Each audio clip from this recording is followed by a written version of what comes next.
Jeder kennt die Geschichte vom Rotkäppchen. Ein kleines Mädchen, ein roter Umhang, ein dunkler Wald, eine Großmutter und ein gefährlicher Wolf. Seit Generationen wird dieses Märchen Kindern erzählt. Es gilt als Warnung vor Fremden und als eine der bekanntesten Geschichten der Welt. Doch was, wenn diese Erzählung ursprünglich gar kein Märchen für Kinder war? Was, wenn ihre Wurzeln in einer Zeit liegen, in der dichte Wälder Europa bedeckten, Wölfe zum Alltag gehörten und Menschen tatsächlich spurlos verschwanden?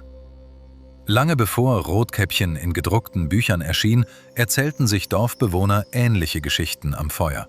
Geschichten, die deutlich düsterer, brutaler und beunruhigender waren als alles, was wir heute kennen.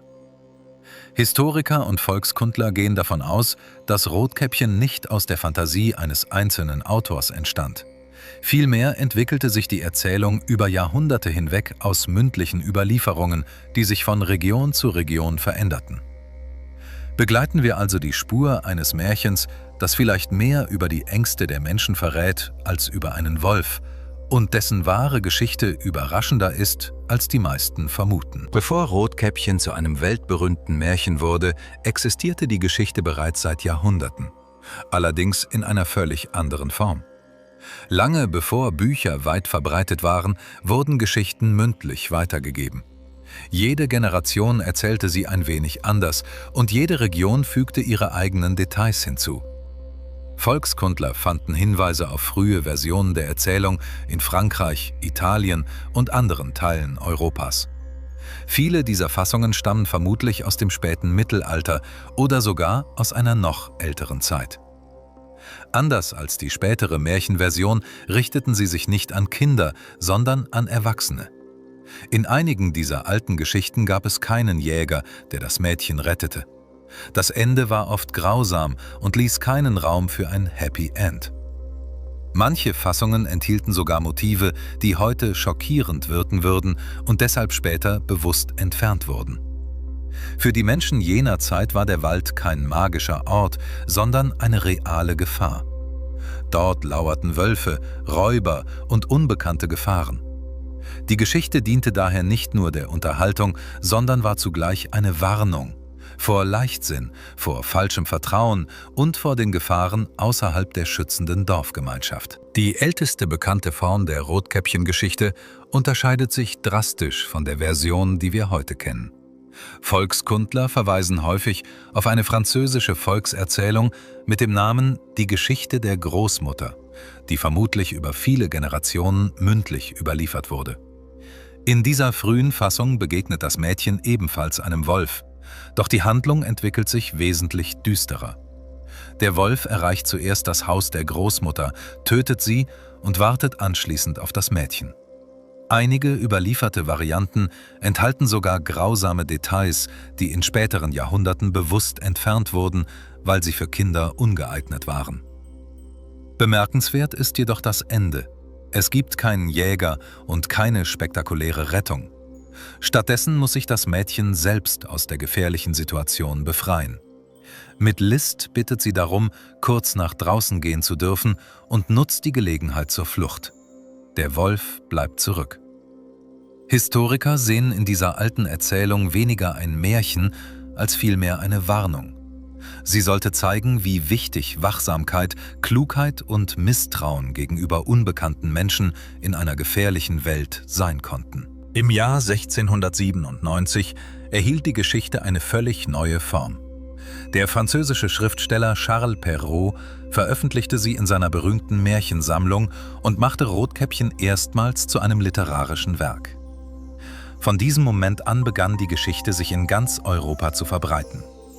Perraults Version unterscheidet sich deutlich von den älteren Volkserzählungen.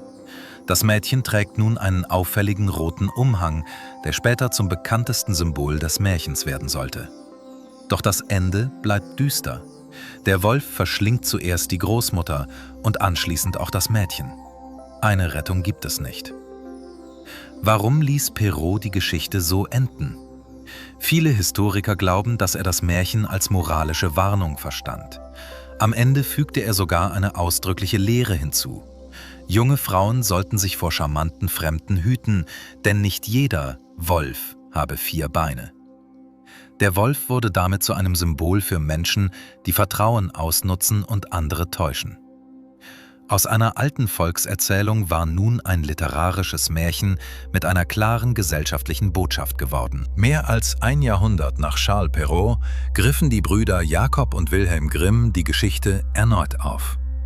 Als sie ihre berühmte Sammlung der Kinder- und Hausmärchen veröffentlichten, übernahmen sie zwar viele bekannte Elemente, veränderten jedoch den Verlauf der Handlung entscheidend. Der größte Unterschied ist das Ende. In der Grimm-Version erscheint ein Jäger, der den Wolf entdeckt, seinen Bauch aufschneidet und sowohl Rotkäppchen als auch die Großmutter lebend befreit. Anschließend wird der Bauch des Wolfs mit schweren Steinen gefüllt, sodass er nach dem Erwachen zusammenbricht und stirbt. Mit dieser Änderung verwandelte sich die Geschichte von einer tragischen Warnung in ein Märchen mit Hoffnung und Gerechtigkeit.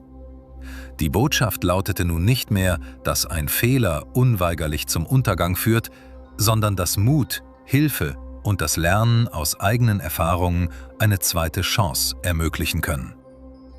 Genau diese Version verbreitete sich im 19. Jahrhundert in ganz Europa und wurde schließlich zur bekanntesten Fassung der Welt, jener Geschichte, mit der bis heute Millionen von Kindern aufwachsen. Warum hat ausgerechnet diese Geschichte die Jahrhunderte überdauert?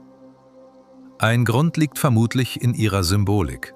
Bis heute diskutieren Historiker, Literaturwissenschaftler und Psychologen darüber, was die einzelnen Figuren eigentlich darstellen. Eine eindeutige Antwort gibt es nicht, doch einige Deutungen tauchen immer wieder auf.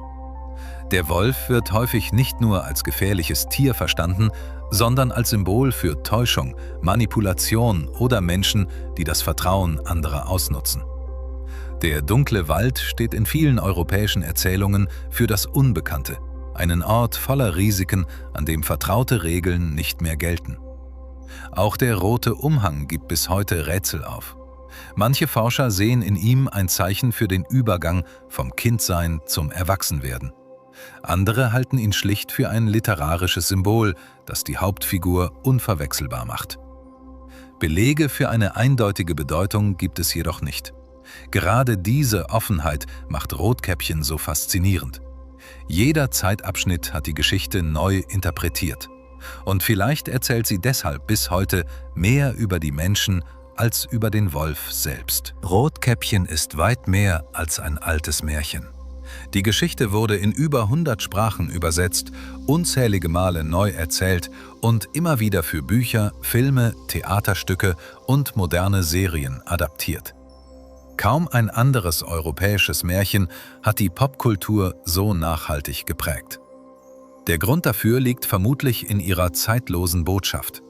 Jeder Mensch kennt Situationen, in denen Vertrauen, Vorsicht und eigene Entscheidungen eine entscheidende Rolle spielen. Genau diese Themen machen die Geschichte auch heute noch verständlich, unabhängig von Alter oder Kultur. Vielleicht erklärt das auch, warum jede Generation Rotkäppchen anders interpretiert. Während frühere Fassungen vor den Gefahren der realen Welt warnten, sehen moderne Leser darin oft eine Geschichte über Selbstständigkeit, Mut und das Erwachsenwerden. Wenn dir solche spannenden Geschichten über die wahren Ursprünge berühmter Legenden gefallen, dann abonniere den Kanal. Hier entdecken wir gemeinsam die historischen Hintergründe, Mythen und Fakten hinter den bekanntesten Erzählungen der Welt. Rotkäppchen hat die Jahrhunderte überlebt, nicht nur weil es ein Märchen ist, sondern weil jede Generation darin etwas Neues entdeckt. Und jetzt interessiert mich deine Meinung. Glaubst du, Rotkäppchen war von Anfang an nur ein Märchen oder steckt in dieser Geschichte mehr Wahrheit, als wir heute vermuten? Schreib deine Gedanken gerne in die Kommentare.